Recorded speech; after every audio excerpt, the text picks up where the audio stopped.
haombi Muislamu yoyote dua hii isipokuwa Allah atamuondolia yale mambo yote magumu ambayo kwamba yamemzonga. Dua gani? Sikiliza mpaka mwisho na uyahifadhi, na hakikisha unawasambazia Waislamu wenzako kama sadaqatul jariya.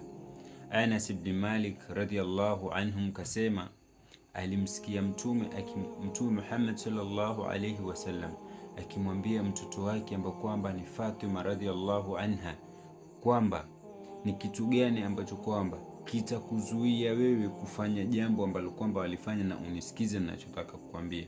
Kitu ambacho kwamba kilimfanya Fatima radhiallahu anha ataki kusikiza.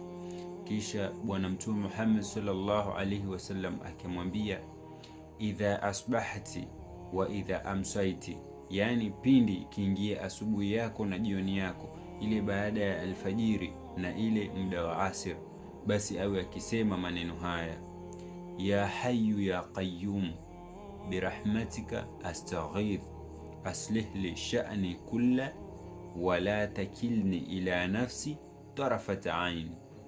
Turudie tena: ya hayyu ya qayyum birahmatika astaghith aslih li sha'ni kulla wala takilni ila nafsi tarafat ain, yani ewe uliye hai na uhai wenye kudumu, kwa rehema zako nataka nafuu, na unitengenezee mambo yangu yote, na usiniache peke yangu hata kwa kupepesa kwa jicho. Yani yamaanisha ule Allah muda wote awe na wewe, usiachwe hata kwa kupepesa kwa jicho. Allah awe ni mwenye kukuongoza sehemu yote.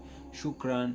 Wewe Muislamu, hakikisha baada ya swala yako alfajiri na asr unamwambia Allah maneno haya, na hakikisha unawasambazia Waislamu wenzako kama sadaqatul jariya.